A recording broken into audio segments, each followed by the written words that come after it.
As some of you know, we've done this outside in front of the ball building, and we moved it in a few years ago, and it's been good to move it inside given the unpredictability of the November weather. But I thank you for coming out on a rainy morning, and I hope you will appreciate the short and meaningful program we have put together, including some music that you just heard that was put together by our alumnus Luke Billette regarding World War I. And now we're going to hear from members of our chorus who have volunteered their time to come in this morning and sing the national anthem. So would everyone please rise as they come up front here. Oh, say, can you see by the dawn's early light what so proudly we hailed at the twilight's last gleaming, whose broad stripes and bright stars through the perilous fight o'er the ramparts we watched were so gallantly streaming, and the rocket's red glare, the bombs bursting in air, gave proof through the night that our flag was still there. Oh, say does that star-spangled banner yet wave o'er the land of the free and the home of the brave?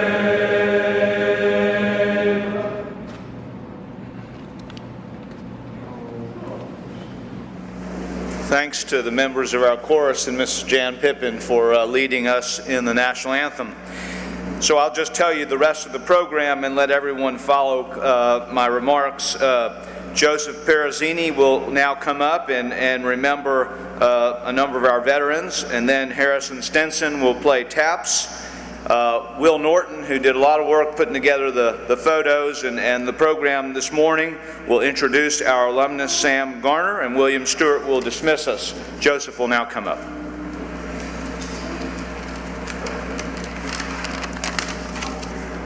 Thank you, Mr. Joya. My name is Joseph Perezzini, and on behalf of MBA's Army-Navy Club, I would like to welcome you to MBA's Veterans Day Breakfast.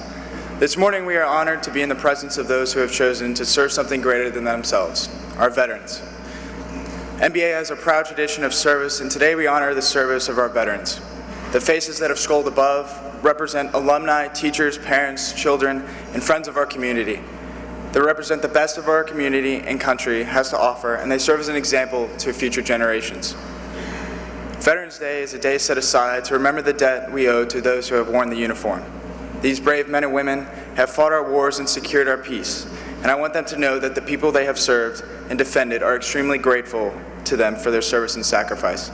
If I may, can I ask all veterans present to please stand and be honored?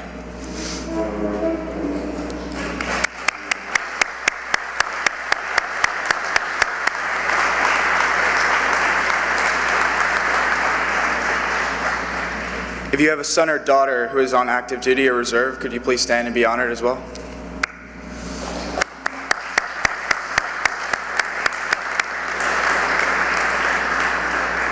Or if you have a parent who is on active duty or reserve, could you please stand?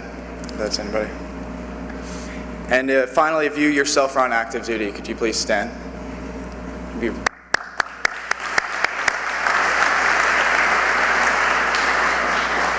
Thank you all for your service. Let us also not forget those who paid the ultimate sacrifice. Wars are often fought by our nation's youth, and many of whom are not much older than those of us who are students here. They gave up everything for the country, and the sacrifice they made is beyond our power to ever repay. And so we owe it to them and their families to continue to honor their memory. All the students here at MBA have grown up and spent their entire life with our country engaged in its longest war. Long and multiple deployments, along with the effects of war and the struggle to transition into civilian life, continues to impact veterans even today. I would like to take this opportunity to recognize two organizations dedicated to helping our veterans. The first is Operation Stand Down, whose mission is to help veterans with services such as finding employment, networking, housing, and life skills programs. The second is Task Force Dagger, which provides assistance to U.S. Special Forces members and their families. I encourage all of you to look more into each organization, and they'll be outside to come talk, and to consider assisting these fine institutions. Thank you for your time today, and once again, please join me in honoring our veterans. Good morning. The saying in the Army is, if it ain't raining, you ain't training. So it's appropriate that we have this ugly weather, and thank you for joining us this morning. My name is Will Norton, and I have the privilege of working here at MBA. And I hope you enjoy the slideshow. It was a pleasure for Mrs. Power and I to put it together, and it was really humbling to get all the emails from people, many of them that had great stories attached. From Frank Andrews shaking hands with Winston Churchill to some of our new alums, or recent alums who have graduated and are thriving in various branches of the service. It was really, we were really grateful for the broad spectrum of, and that indicated the broad spectrum of MBA service that's represented in our community, that's represented in these halls here with us, with all the names going back to the 1800s. Our speaker this morning, Sam Garner, is a significant part of the legacy of service to the military at MBA. Sam graduated from MBA in 2003, went on to Ole Miss, where he got a degree in English and political science, and then came back to MBA for a few years where he served on the faculty, and I distinctly remember his process of going through, thinking through his enlistment, and I distinctly remember having a great run with him through Percy Warner Park as he was thinking through, and it's really neat to see him now as a Sergeant First Class in the Special Forces. He passed the Q course, or the Special Forces Qualification course, in 2013, and was assigned to 5th Group, which is up at Fort Campbell, where he currently serves there. And on a personal note, the conflict of the global war on terror has evolved in such ways that our Special Forces troops are being deployed to carry the heaviest portion of the fighting. And because Special Forces units are trained to go into remote areas with very little infrastructure, we send them to these places. It's a better alternative than sometimes sending a larger regular military presence because of the complications and politics that can be involved. But oftentimes these efforts go unnoticed, and their missions are almost always highly classified. You may notice that the media once upon a time was talking about ISIS all the time, and then suddenly the media stopped talking about ISIS all the time. There's a reason for that, and that's due in a large part to these highly trained individuals and teams that are carrying the heavy load for us, and people like Sam are doing their job. So we really appreciate what you're doing in the Special Forces, Sam. It's a huge honor to have you here this morning, and we thank you for the heavy load that you carry for our country and for the defense of freedom around the world, and we're grateful and indebted to you. Please welcome Sam Garner. Mr. Joy, Will, young men of the school, family and friends of the school, thank you for having me here this morning. This is an incredible honor to be able to come and speak to you today on a day where we celebrate our veterans. A lot of people get confused between Veterans Day and Memorial Day, get it backwards, but today is a day, this weekend is a chance for us to really appreciate who these men and women are that are out there working for us. So thank you for showing up, thank you for being here. I didn't know quite how to approach this talk today.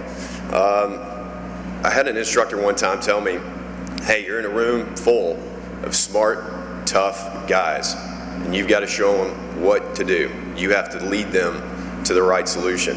And as soon as you start talking about how tough you are, you're just going to see screensavers clicking on, right?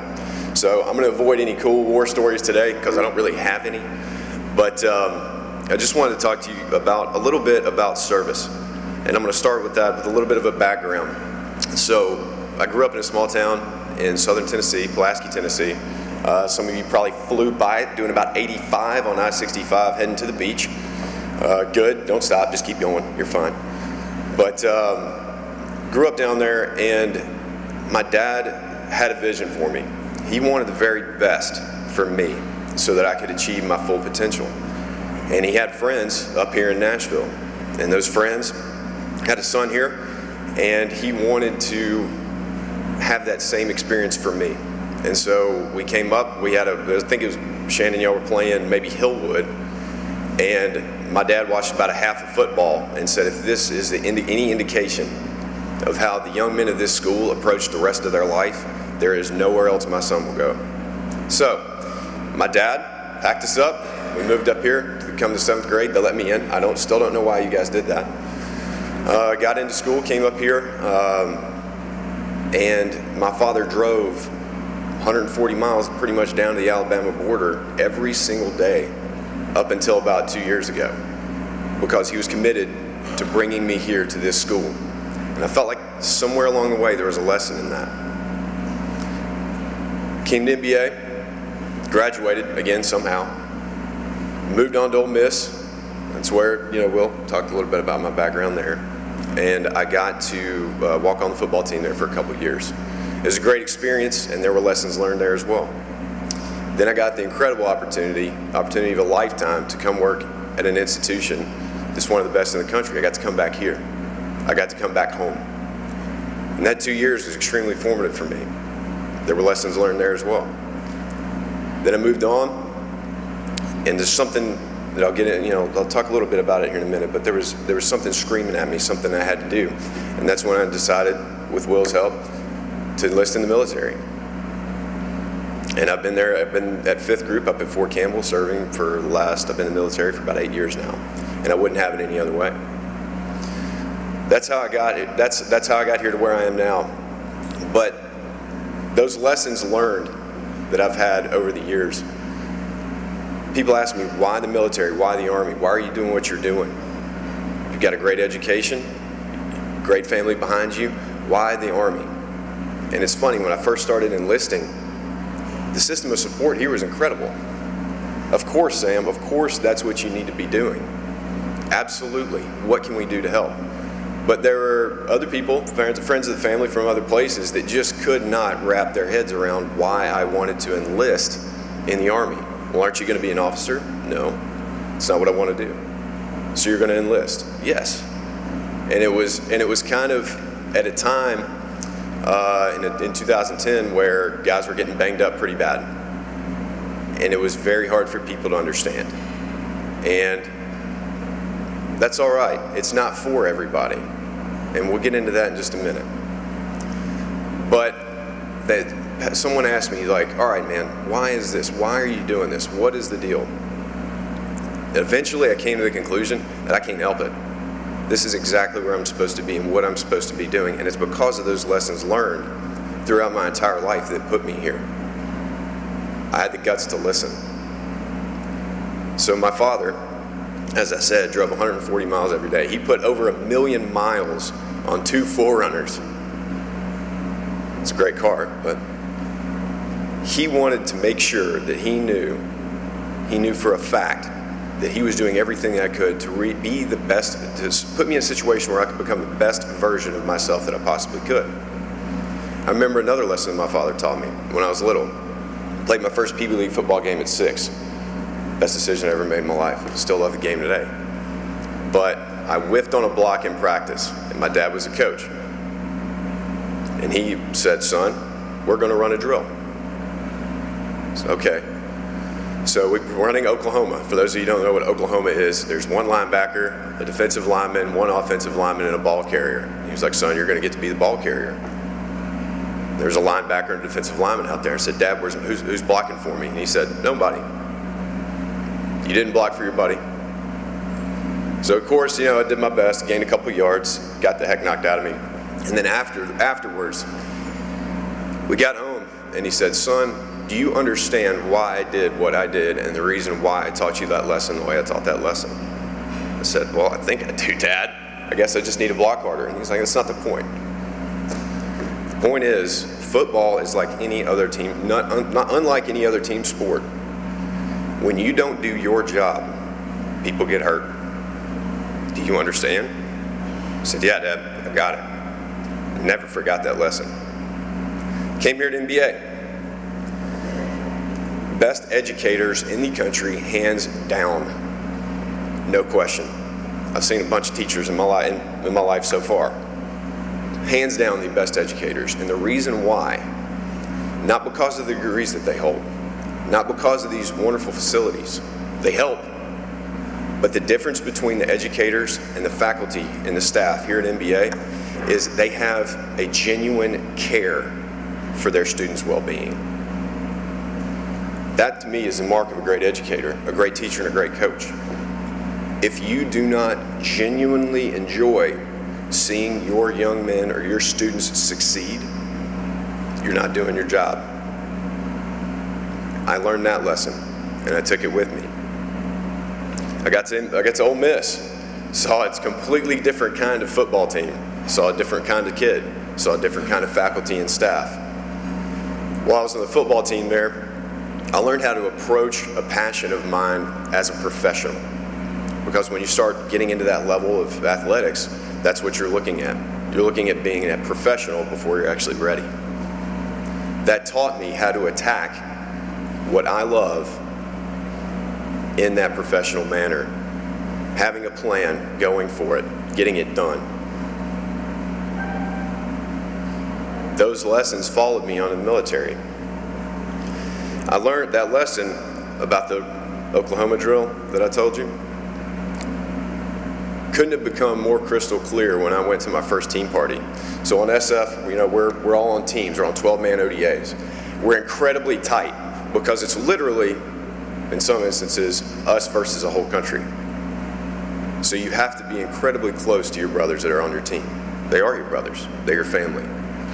And I was first team party, and it hit me. I was getting a burger or something, and I saw everybody's kids, wives, kids, just running around like squirrels around a tree, having a great time. And it hit me, I am their Bravo. I'm this team's senior weapons sergeant. I'm responsible for the safety and the training of every single one of these guys. Whether they really know it or not, each one of these wives and children depend on me. I got a block for them. Lesson learned. A few years later, I was in another country, training some people to do some stuff to help us out with some other guys, my team. And at the end of one of our training sessions, we came off the range, hot, dirty, tired, and three of the senior partner force guys, some of their elders, came up to talk to me for a second. They said, Sam, through a translator, because my Arabic is pretty good, but not, said, Sam, you're a great teacher. I said, well, hang on, guys, I'm just teaching this. Anybody can teach you how to come out here and fire an M4. They said, no, you care. You really care. You want us to win. You want us to succeed. And that's what we do in SF. We give people the knowledge and the skill to go forth and create their own path, forge their own way, accomplish their own goals, just like the teachers and educators here at MBA taught me. Moving forward, learning to be a pro. From my time at Ole Miss, I took that away. So then I moved on, and I'm trying to continue to do that, because a professional career, just like many of you in this room know, it's a constant process, it's a constant evolution. You have to constantly perfect your craft. And that's what I continue to do today, because now I'm an instructor. I've got guys that depend on me to give them the best training that I possibly can provide. I have to wake up every morning and be excellent for those guys. Because just like I said earlier, I've got a whole room full of smart, tough dudes. I got to train them, I got to get them ready. I have to establish that credibility. And that's what I'm doing today. And I couldn't be any happier with the job that I have. And I couldn't be any more appreciative for the lessons I've been taught, the leaders that I've had, and the teachers that I've had. So one last thing, I wanted to touch on service, because that's actually what we're celebrating here today. People's service and sacrifice in this country to something greater. Somebody asked me the other day, like, when are you burning out? Man, are you doing all right? I'm like, yeah, I'm doing great. I know that I'm getting my job done. How do you know you're getting your job done? Well, if I asked many of the young men in this room right now, what are you worried about? It would probably end up revolving around back to a ball game tonight, a test they've got coming up, girl they're trying to get the attention of. That's what I want the young men in this room worried about. I don't want you worried about what I'm worried about. And that goes to the same for anybody in the current armed services. Parents too. So that tells me I'm doing my job and will continue to do my job. To keep the main thing the main thing. Guys, I challenge you. It doesn't have to be the Army. It doesn't have to be the Marine Corps, Air Force, or even the Navy. But I do challenge you. Seek service. You know you're doing the right thing when two things are happening. You're becoming the best version of yourself, and you're making the people around you better. I had to kind of check myself a few months ago. I came off the last deployment, did great, had an awesome time, got a lot done, brought all my guys back, no issues. My wife was run ragged. It's my 4th deployment in about 4.5 years. I was 6 on, 6 off. So 6 on, I'm gone, I'm out of the country, I'm working. When I'm back, 6 off, it's not really off. Got to go to school, got to train, got to do all that good stuff to get ready to go back out and do my job. It's usually a pretty good time training, but it's not time at home. It doesn't replace that. It doesn't replace your wife finding out we're having a child and not being there. Things like that. So there's a sacrifice that goes along with it. So young men, in your pursuit of becoming a better version of yourself and helping others, don't forget the people that need you the most. Don't sacrifice their need for you for what you believe to be your calling. That's why I had to slow down and take this instructor job. Not really slowing down very much, but that's why I took it. But men, I'll leave you with that. Please, become the best version you can be. Help others along the way. Celebrate your Vets Day. Thank you.